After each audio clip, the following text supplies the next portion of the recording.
Alright, hello and welcome back to the channel. Today we've got another case review because the first one went so well. This is the NZXT H510 Flow, and I did basically no research on this case before I bought it.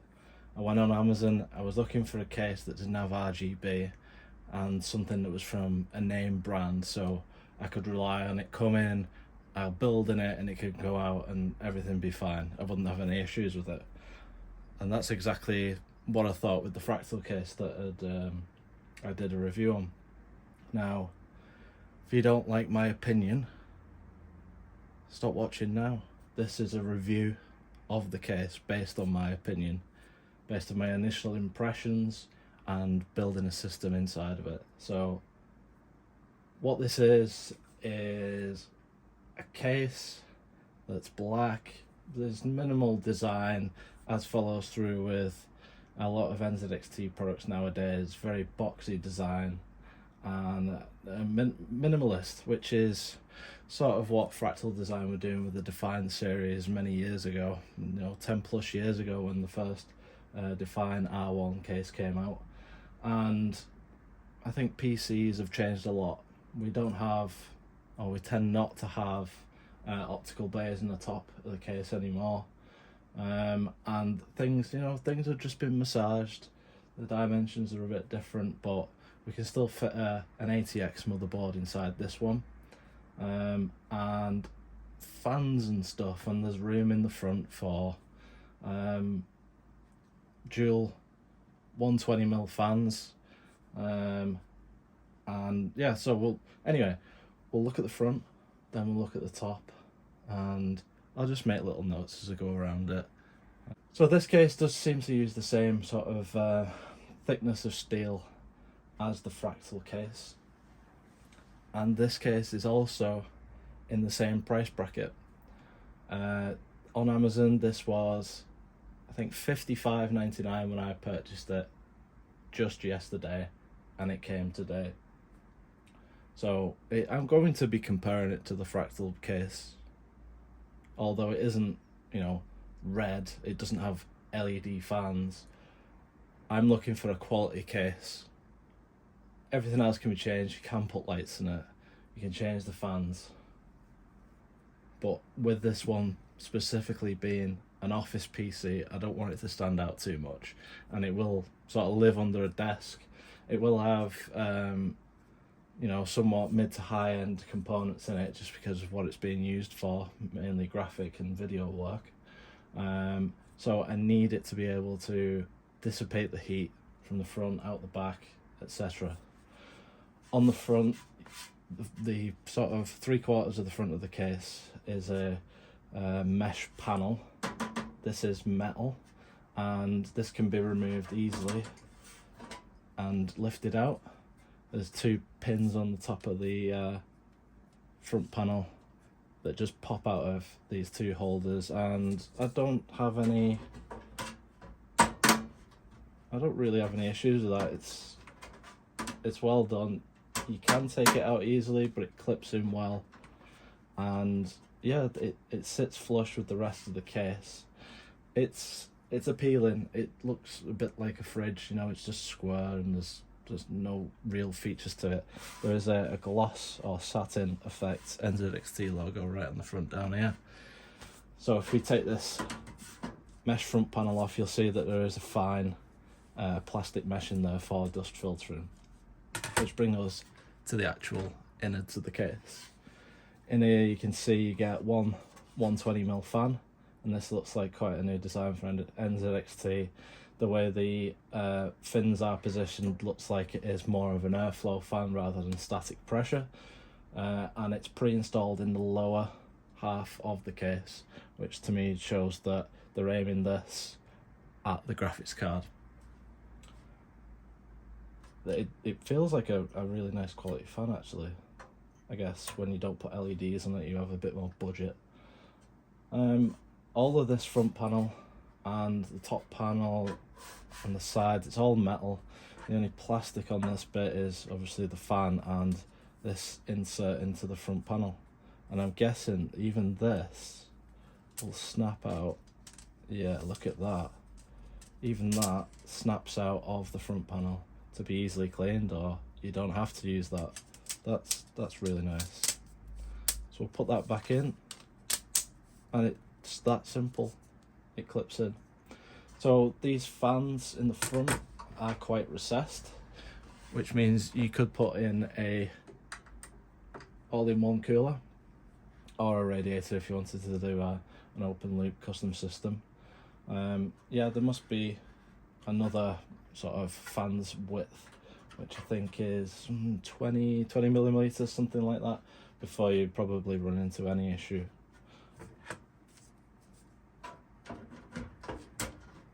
That just clips back in like that. We'll go around the back next. So this, I noticed, has the same feet on the bottom as the case that I would describe as NZXT's flagship sort of mainstream case, which was the H510. It's similar in design again, but it did have a rounded edge every so often.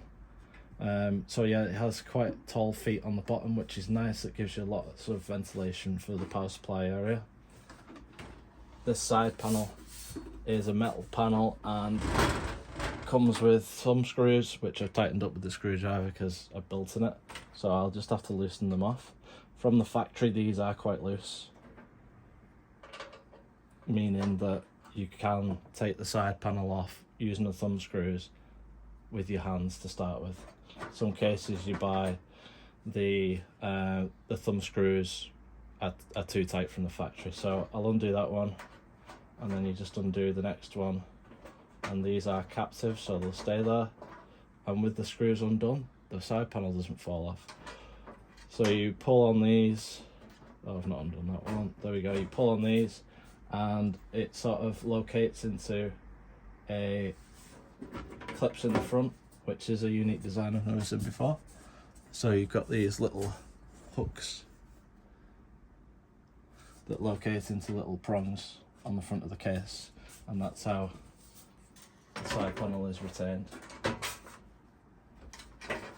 which means you can put it in without it falling off, and then screw in your captive thumb screws, which is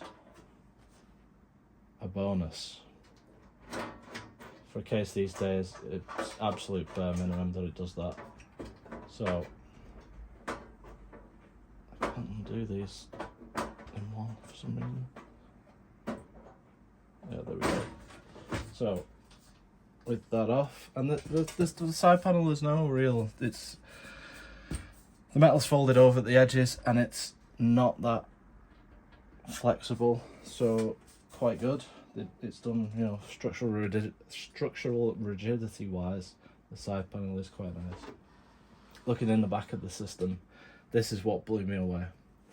You have plastic caddies to attach SSDs to, 2.5-inch SSDs or hard drives if you wanted to. You got the power supply area, and also the drive bays. These drive bays can hold 2 3.5-inch drives on the bottom, as well as another 3.5-inch on the top, and they are secured with screws in the bottom.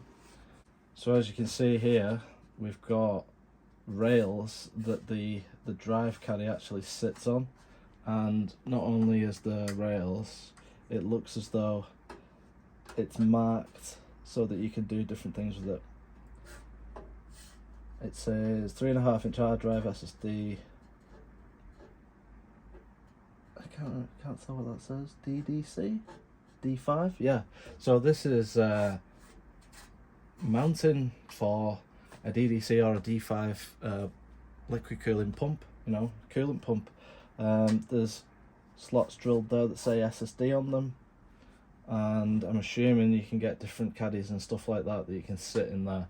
So in its stock configuration, this drive cage can be moved back and forth ever so slightly. I'd probably say about a centimetre back and forth, and it's pre-installed in the most forward position.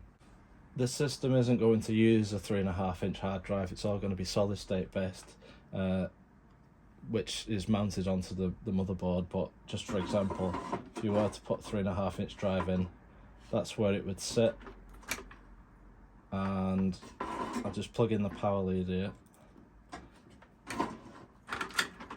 and you can see that unlike the last budget case I reviewed, the power connector is nowhere near the actual side panel of the case, so you're not going to have any issues with cables hitting the side of the case, and you're not being able to do anything about it.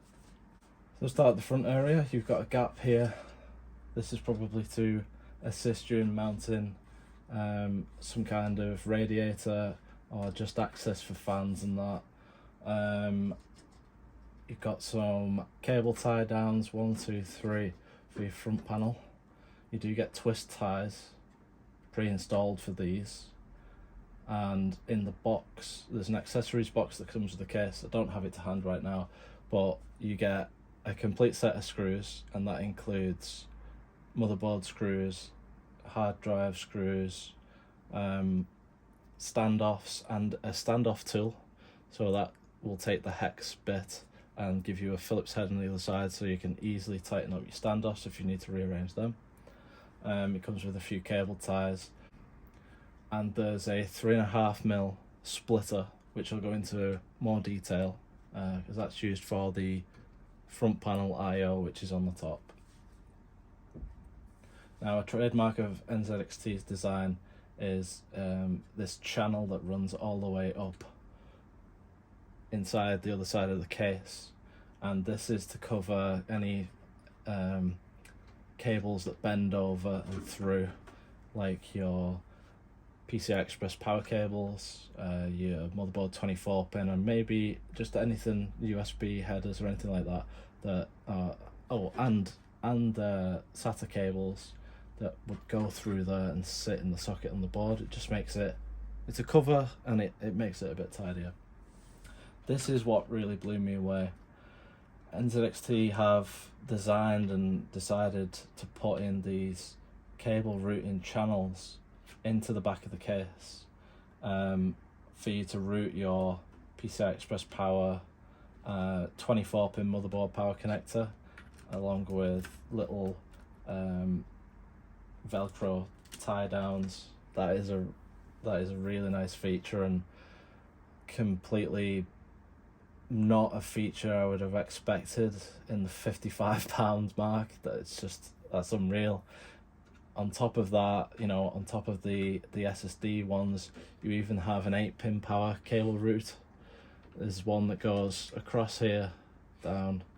So this one I'm using for the 8-pin power, and this one I'm using for the rear case fan cable, and that just routes in there. And I just thought that was an absolutely amazing feature for such a cheap case to have. There's another tie down there, as well as tie down underneath here. I think there's one up there and one in the middle here that I've actually utilised. Starting at the bottom of the case, you've got the mounting for the power supply.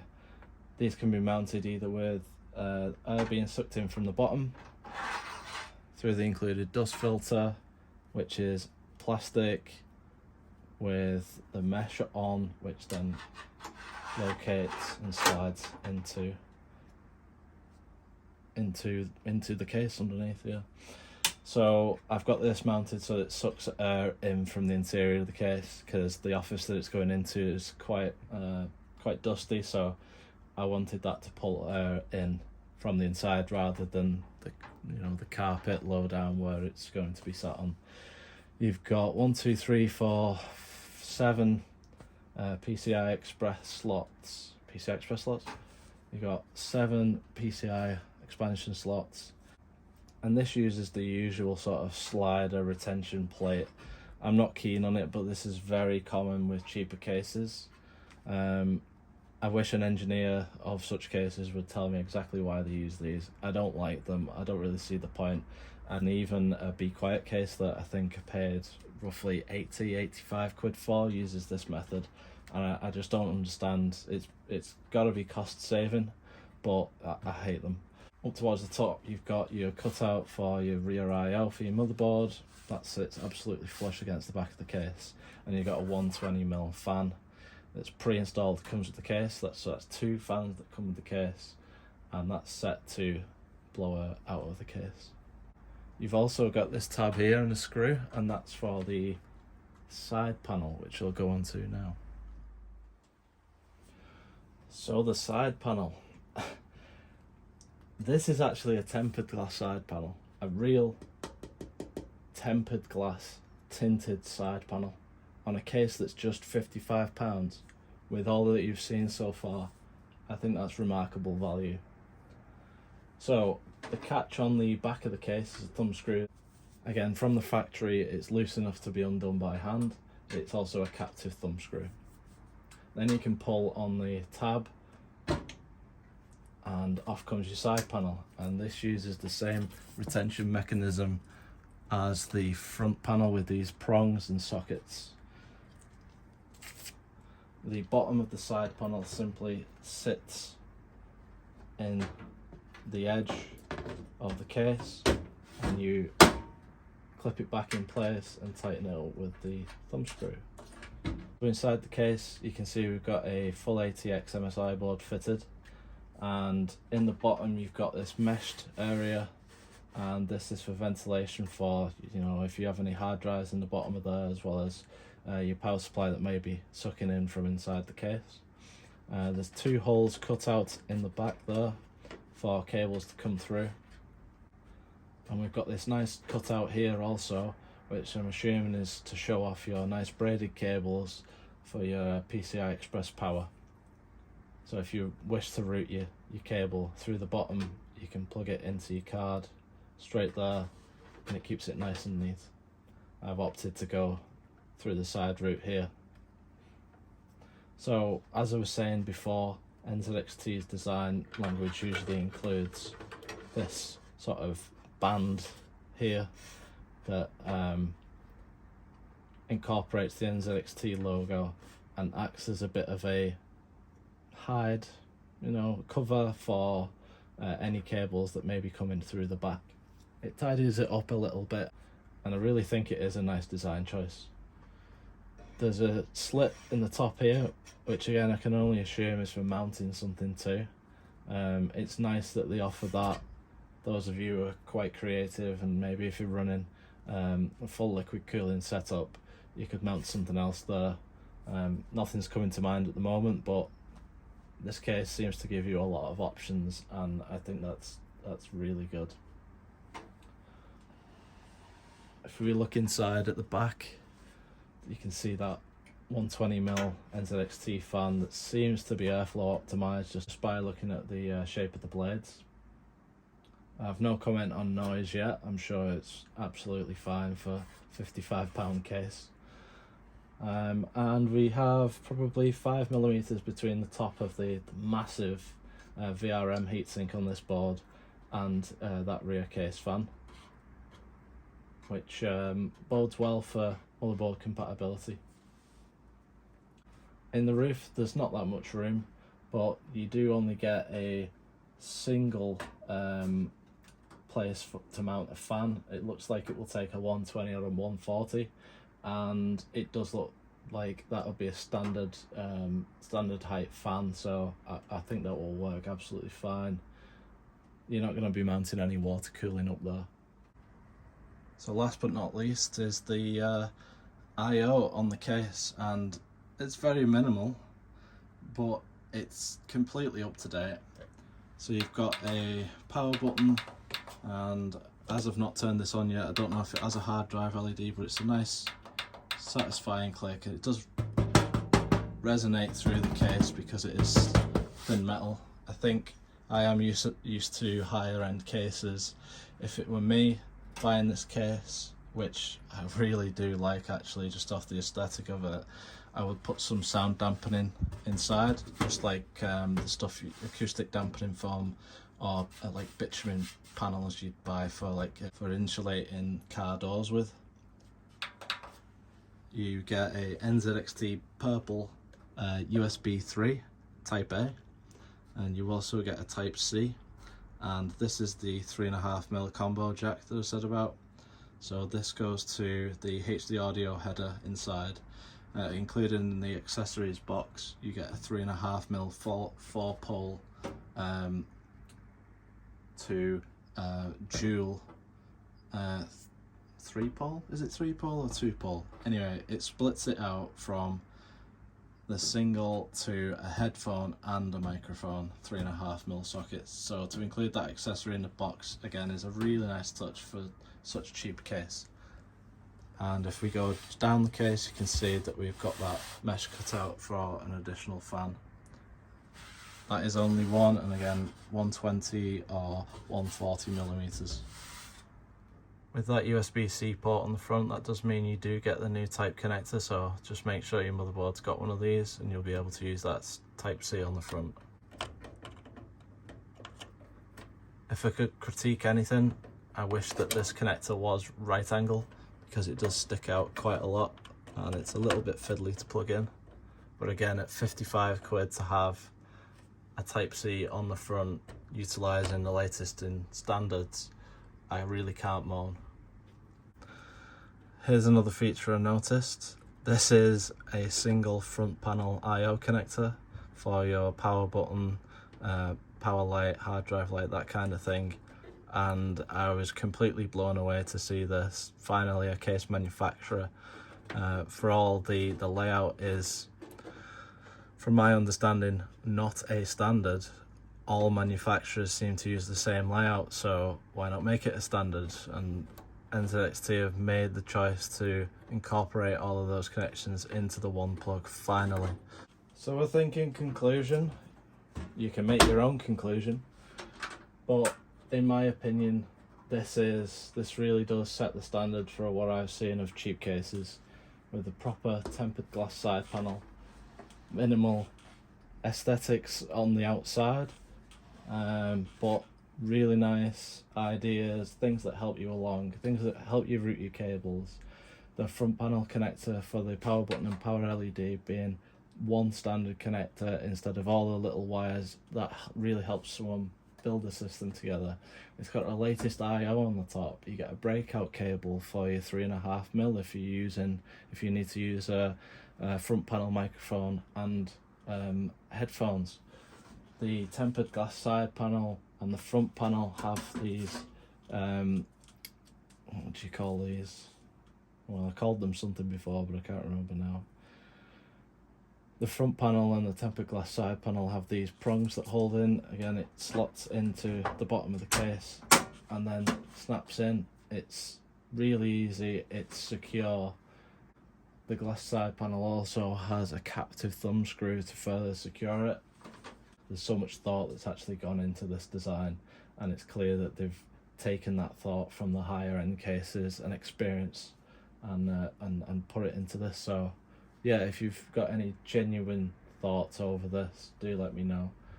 But yeah, I'd seriously, I would consider putting my own system in a case like this. So thanks for watching, I hope you enjoyed it. See ya.